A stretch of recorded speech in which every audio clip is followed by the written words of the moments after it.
My name is Paul. I'm the head distiller of Matugga Distillery. We are based in Livingston in Scotland. Believe it or not, most people don't believe it, but yes, there is a rum distillery in Livingston, and we are that rum distillery.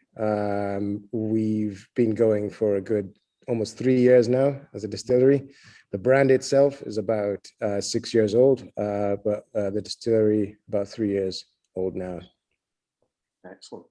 And what's I mean, I see the branding behind you. We were just talking about the name as well. What's in the name, Matugga? Tell me. So interesting story here. So Matugga is actually a place in Uganda. It's a small town just north of Kampala, which is the capital city. And this is a piece of, we have some family land in Matugga.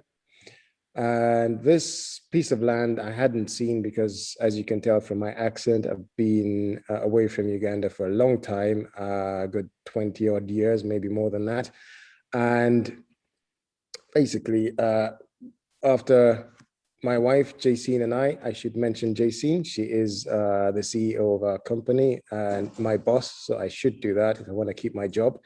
So Jacine and I went to Uganda after we got married, and we got introduced to this piece of land by my brother. And at the time we were talking, well, I'd just been introduced into the world of rum through Jacine's family. Jacine is of Caribbean heritage, Jamaica to be specific. So they converted this Ugandan Scotch drinker into a rum aficionado, and we started to ask questions about Africa and why Africa has no presence, not just in the rum world, but in the world of spirits. So we'd already been talking about how we can change that situation.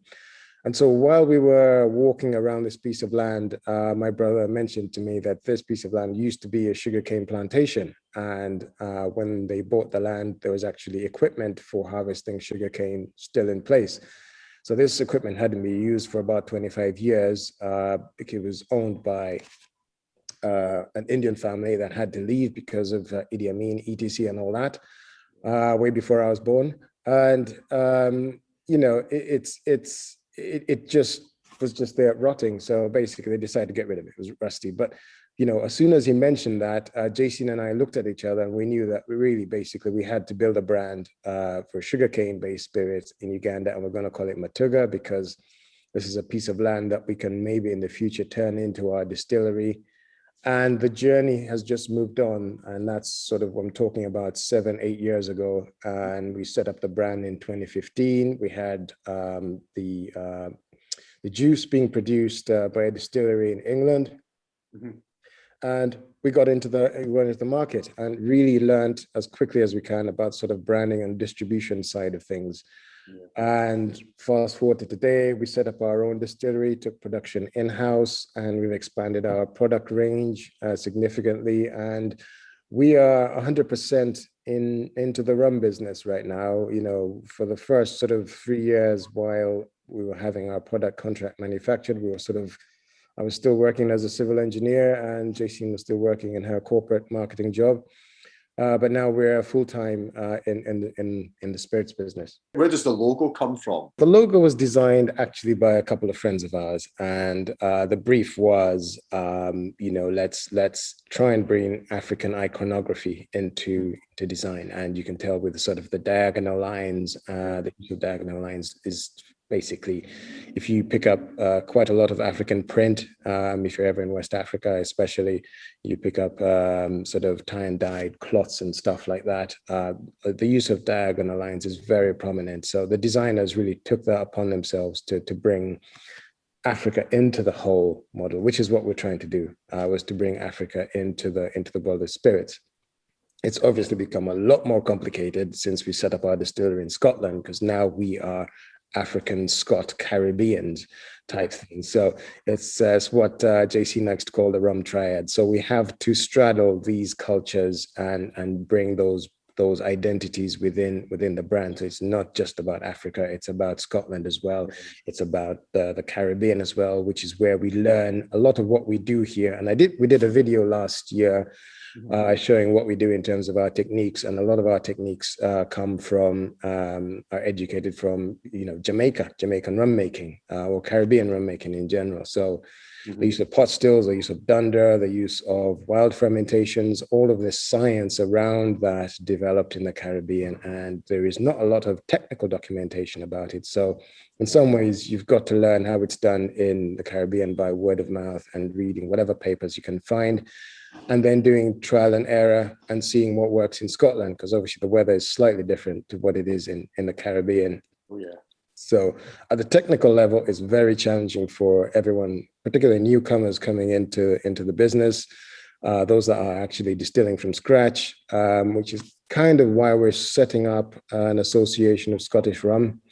One of the reasons we're doing that with a few other producers you may speak to or have spoken to is to create a body of knowledge for people that want to make rum from scratch, so that a lot of the lessons that we've learned are sort of cataloged, and we start to set up some technical documentation to help people to get into rum, teach them what kind of stills they need to buy, how they need to manage the fermentations for a particular result, etc, etc. So yeah, that is very much a part of what the association is trying to do as well. I heard quite a bit of that, which is, I think, is really inspiring and aspiring as well. I was talking with Kit, and I had a long kind of Zoom call, and my partner was saying, what was the call about? And it was just a kind of friendly chat, but it was, it was a wonderful chat, hearing more about things that are going on.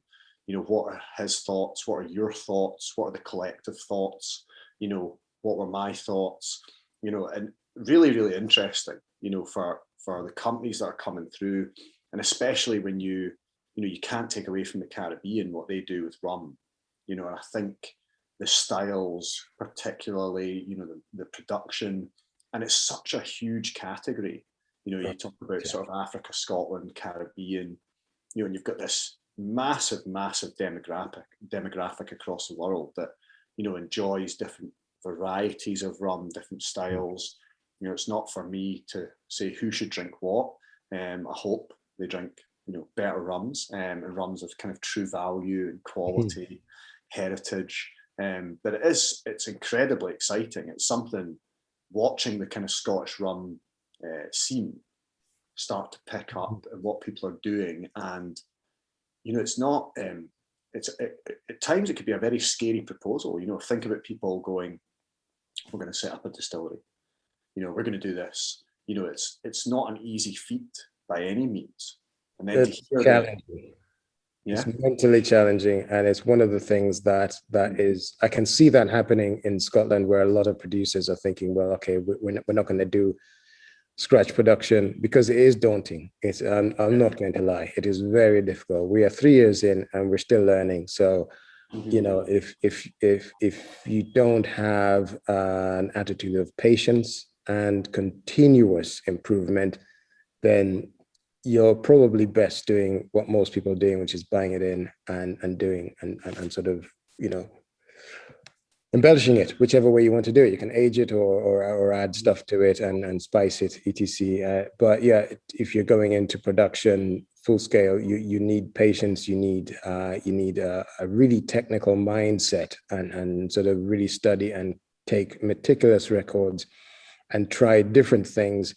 And eventually you'll find formulas that work, but they'll only work for a season. Then you've got to change it again. And then it's a very daunting challenge. I understand that completely, but I'm still excited about a lot of the scratch produced rums, because they really have the character of Scotland. And, those that are tasting this will taste, because, and for me, what's great is at the moment, we're all still pretty much batch distilling. So yeah, what you're getting is a lot of character and a lot of flavor in the rums. And that for me comes from, despite the fact that we think that it's all about controlled fermentation, there is a degree of wild fermentation. And for me, that gives it a sense of place. Yeah. Obviously here at Matugga, we take it to a whole nother level, where we encourage wild fermentation to take over and really anchor flavor to where we are. So the particular unique flavor compounds that we get within our distillate, which honestly, if we moved our distillery from here, we might struggle to replicate. So, for me, that is where terroir can come into place in Scotland, is about the fermentation process, which is, if we're honest, it's the peak of all rum production. Yeah. The distillation is more kind of a refining kind of thing, but the real attention needs to be on the fermentation to get good quality ethanol out of it, and to get some sense of place and some sense of interesting and unusual flavors that keep the spirit interesting. So because we're all batch distilling at the moment, it's all just really fantastic liquid. It's all got a unique signature to it. And I just love it. I love the scene right now. I love that it's expanding. We had 10 brands last year, and this year we got 20 brands. So it's growing at some pace. And Scotland is the center, for me, the center of distilling and brewing and distilling in Europe, because there's such a huge network of distilleries in Scotland. And we were talking about this, with JC. If we set up a distillery in Uganda, I mean, we might struggle to find bungs, something as simple as bungs for your casks. Whereas here there's a whole network of people selling you stuff. There's a huge network. I mean, there's a huge network of byproduct as well, information. I mean, the guys in Appleton, when they used to come over for the Distillers conventions, used to love it, sneak out from work just to go and visit other people, to talk to them, to get a kind of understanding of what's going on as well. And that I find immense. And I think you're so right. It's been so, I mean, I'm really excited about everything that's been going on and talking to everyone. And we've got our own plans as well, but to hear what everyone's doing and to try all the different characters, and some of those characters have changed from the first time that I tried some of the rums from the companies as well, which no one should ever be scared of. I think there's been maybe at times a lot of talk about always consistency, and we're not quite Marks and Spencers. You don't have, and there's nothing wrong, I love Markies, but an apple comes in various different sizes. Strawberries, if you've got a garden, you're doing the garden, you see different arrangements. Plants don't grow at the same speed and size and scale, and that's much the same for rums, and there's so many organics involved. Talk to me a little bit about your fermentation. You talk about how key that is. It's key to flavor as well.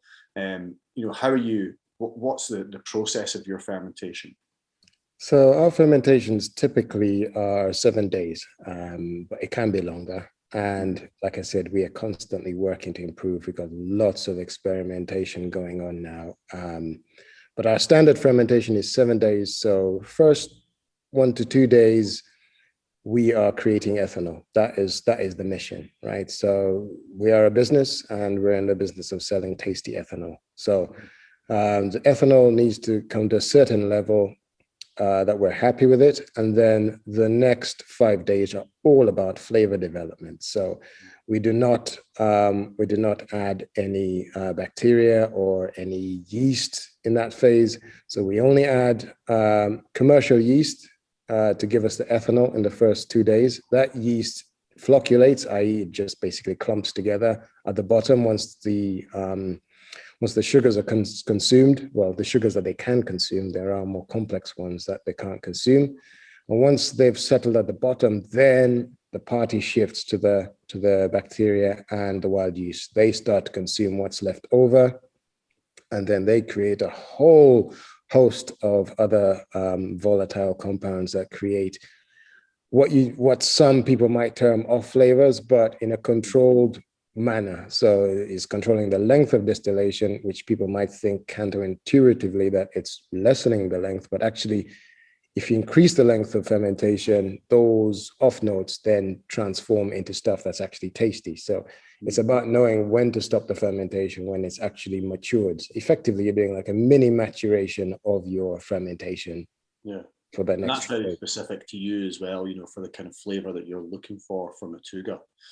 What's your, you talk about wild yeasts, and there's not that many people actually doing wild yeast, which I'm intrigued to hear that a lot of people, it's not a lot, but quite a few of the actual producers in Scotland are experimenting with some wild yeasts.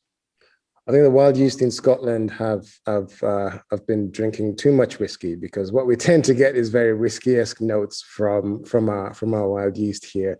So a lot of people taste our rums and say, it tastes a bit like whiskey. I'm like, okay, yeah, I mean, I get that, but this does taste like whiskey, but it's because it's generating certain compounds that are very familiar to whiskey. So the wild yeast exists obviously everywhere. They're in the air, they're in the fermentation tanks. So the number one way to introduce wild yeast is simply to not tamper with your fermentation tanks too much. It is about not sort of wiping out the culture that you've developed in the fermentation tanks. You need to keep that alive, light washing, and sort of keeping an eye on the flavors and how they develop over time. So that's the number one way. Other people are literally going the scientific route, which is to take swabs and grow specific strains of wild yeast and then inoculating those either with your main alcohol producing yeast or in the sort of settlement phase of your fermentation afterwards. Either way, the flavors, the wild yeast cannot generate the same amount of ethanol as a commercial yeast. So you've got to figure out a way to straddle the we need ethanol, but we also need flavor kind of thing. Very interesting. Very interesting. Yeah. As we're moving on, I think we should. I've got a little sample here as well, so I believe you're going to take me through a tasting of this rum as well. Matugga Golden Pure Single Rum Ex Bourbon Cask, and slightly above 40% ABV, which I always like to hear. I do like a higher alcohol. I think it just carries flavour as well. I'm not saying that doesn't work for other producers. It can do. I smell that already. Got interesting smell. So it's I like to think, after a while, if it sits in a bottle for a little while, it starts to get a kind of, reminds you of gingerbread kind of smell. So our golden rum is, like I described last year, I'm pretty sure the video is somewhere, is our, if we can call it, our standard mark. We've got quite a few different marks right now. It's our standard mark, and that goes straight into a bourbon cask for 6 to 9 months. The color is natural. We do not add any color to our rums. It's because, quite frankly, it's not necessary. The conditions here are slightly different to a dunnage warehouse. So because our casks are actually in the same space as the stills, it gets pretty toasty and pretty humid in here. And so the conditions are different. So we get a lot of huge extraction, particularly in the first month or so. So I was having a discussion with our assistant distiller where he was showing me some whiskey that was 10 years old and looked like basically a white wine. And I was saying, if I go into my cask now and draw out a sample of what we cast last week, it's actually darker than that 10-year-old whiskey. And that's purely because obviously we're using, I'd imagine, younger casks, but also the conditions that we have here. So for us, it's about managing the different casks, the younger casks, the stuff we're leaving for long-term aging. We tend to move from the younger casks into older casks to slow down that tannic extraction. But what we find after 6 to 9 months is it's actually extracted a lot of tannins. It's got a natural color to it. There is no need to add coloring to it. It's got a beautiful color to it. So once that's done, we will tip it into our vat, and we'll blend typically 3 to 4 casks, can be up to 6 casks sometimes at a go, depending on how consistent we're getting the flavors across them.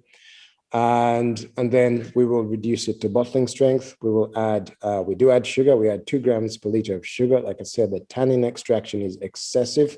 So we want to balance all those tannins with some sugar. So 2 grams per liter of added sugar.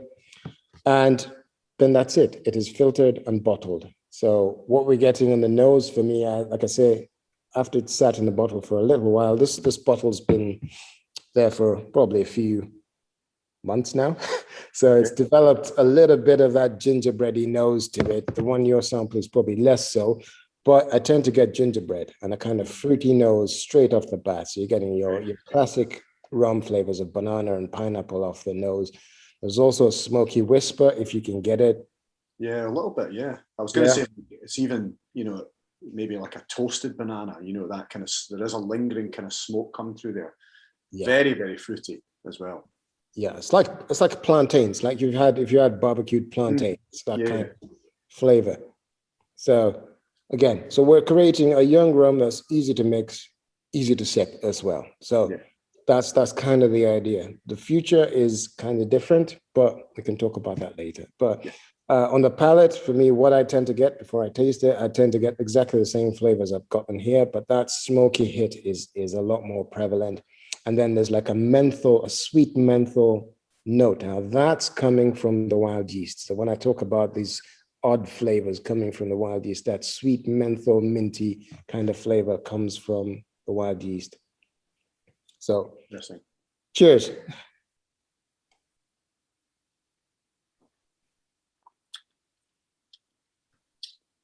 I see what you mean. You getting that? Yeah, quite an unusual. It's there, but it's not. It reminds me of kind of chewing gum when it's not, you know, fresh chewing gum, you know, and you're biting away and it's very sharp, and it's kind of like died back a little bit, and there's that kind of residual sweetness, you know, and you kind of leave it and then you're chewing it again, and little hints of mint. It is quite unusual, and unusual is not a bad thing either. For anyone watching this later on, there's terminology that's can be used all over the place that some people might think, oh, that's not great. No. I mean, so a lot of these things are very, very good, and it is interesting how things kind of peak in cask as well. Yes, and how you manage that. And I think that's one of the things I find so very interesting is the way that spirits will react, you know, from fermentation, from, you know, that very first cultivation and production into the second degrees of production, into, you know, aging, maturation, what types of woods. And it's incredible. It's so fascinating. And then what you end up with is quite interesting as well. There's a lot going on in here. I told you that's what's going to happen. So what you're going to get is this, and I tell people this, just, you know, take a sip and just let it just do its thing. Your palate is going to start to detect some really interesting things as it goes on and on and on. And that's what I love about a lot of the Scottish spirits being produced now, because they're all batch distilled. They've all got that kind of, there's more to it than what you get immediately. You just got to be patient and wait for it. It will come over time, you know, as things start to disperse off your palate, and then you're getting all these volatiles going up your nose, you're starting to detect some really intricate flavors. So that's what I love about the state of, you know, Scottish rum at the moment in terms of how it's being produced. But picking up on your sorry, go on. Sorry. So just picking up on your point about the transformation. So the way I like to see it, and you know, this was a big mistake. You've turned me into geek mode right now. So the way I like to see it is you're kind of, so fermentation is kind of like putrefaction. So you actually, if you call it like the downside of the curve.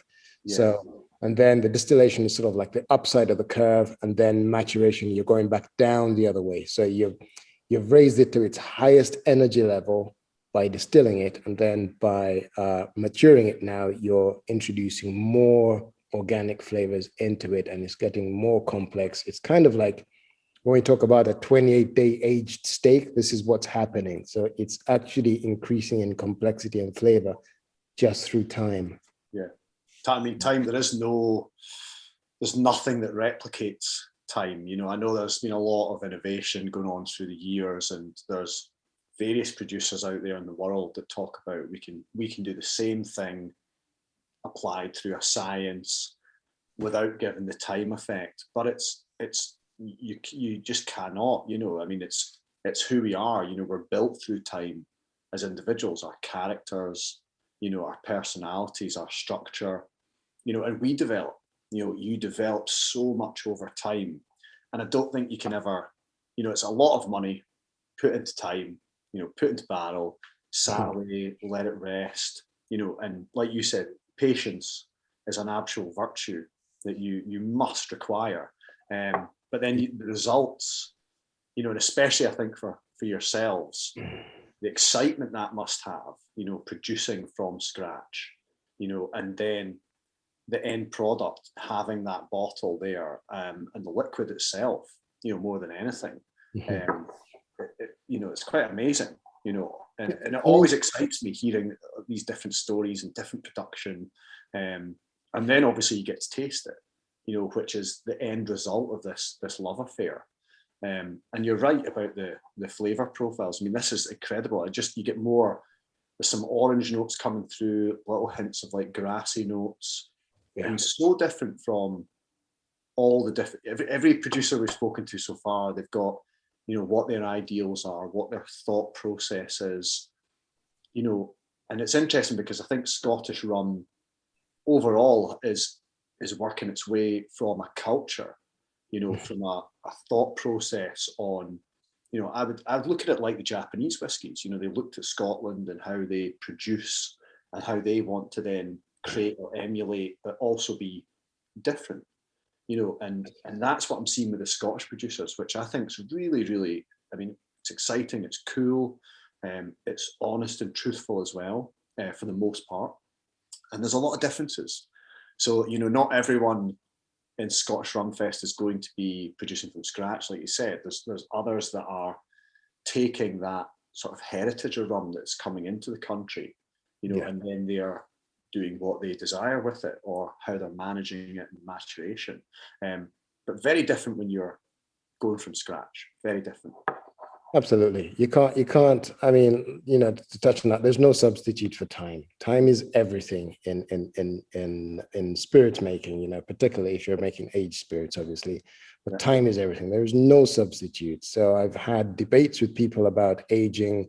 So if you notice on our bottles, we say cask aged, and it's specifically saying cask aged because you can't stop aging. The spirit, as soon as it comes off the still, is starting to age. It's starting to come down that curve. The question is, what are you aging it in? I could put it in a stainless steel vessel. I could put it in a bottle. I could put it in, but whatever it's happening, it's a bit like, you're right in that kind of analogy. It's about the conditions that you age in, that you grow up in, determine what you become. So exactly. If you look at it in that context, you can't stop yourself aging, whether you're in Antarctica or in Africa. You will age, but you'll be a completely different person by the time, in 10, 20 years time. So that's the way I look at spirits. Is it doesn't matter what you do with it, it is going to age. It's not going to stay the same.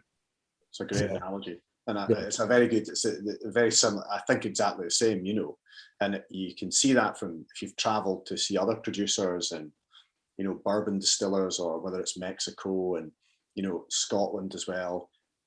So, I mean, so different. And even if you try some of the rums that are laid down in Scotland versus, Caribbean, I think a lot of people then expect something more because the mindset is, we think about Caribbean, but completely, you get tropical aging versus this very cooler sort of climate aging.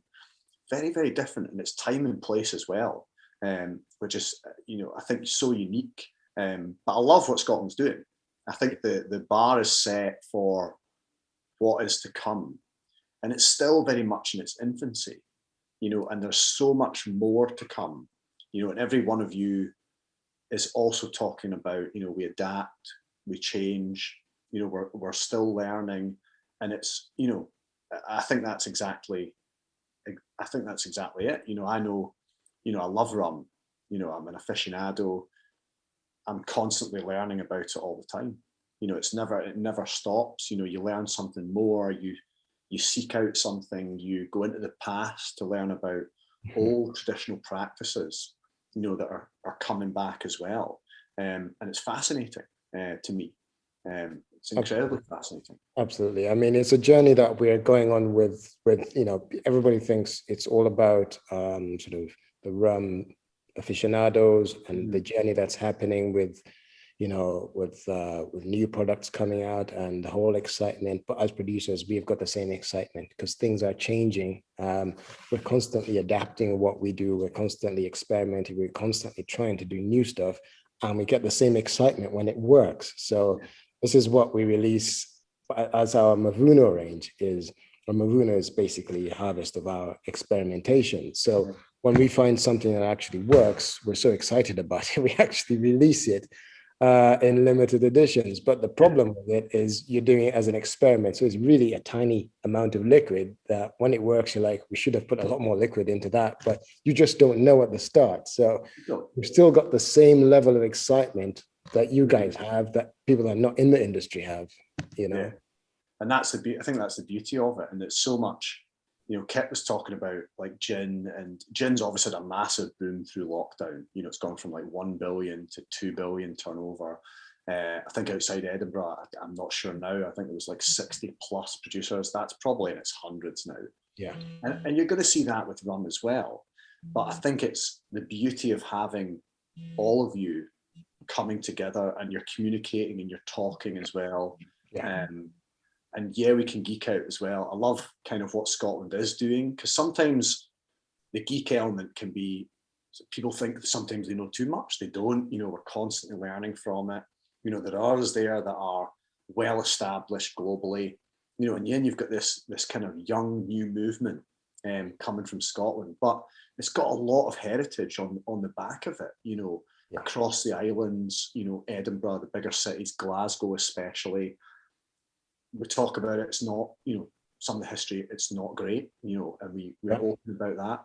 But this modern movement is very positive. You know, it's inclusive, it's not exclusive. You know, there's an informality to it as well. And everyone's proud of it, which I love. I think that goes with the whole Scottishness, and, you know, proud to be Scottish, proud to know what we're doing, and to have that coming through. So what do you see next from Matugga?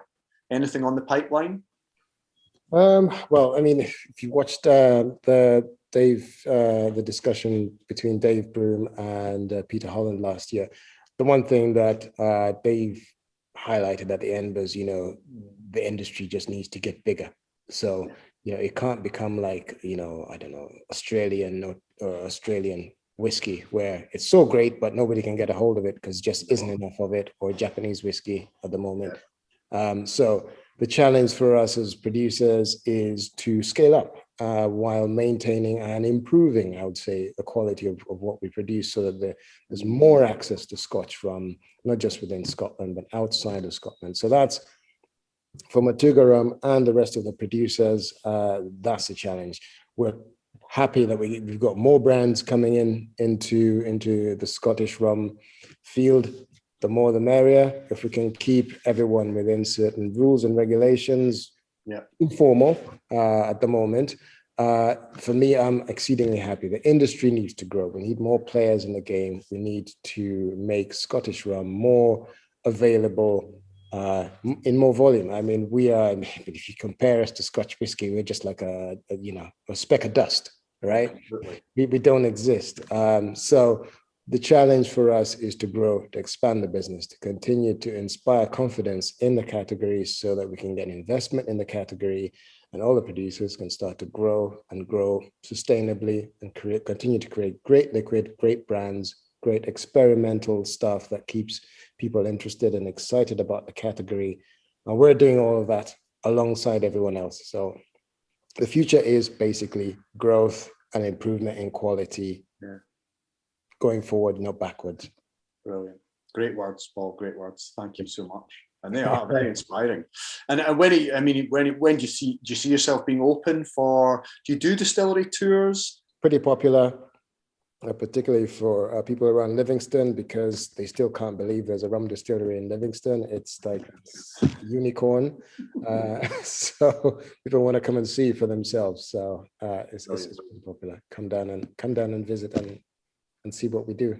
Well, thank you very much, Paul. I'll definitely be coming down soon, coming for a chat, and hopefully seeing you at Scotch Rum Fest as well.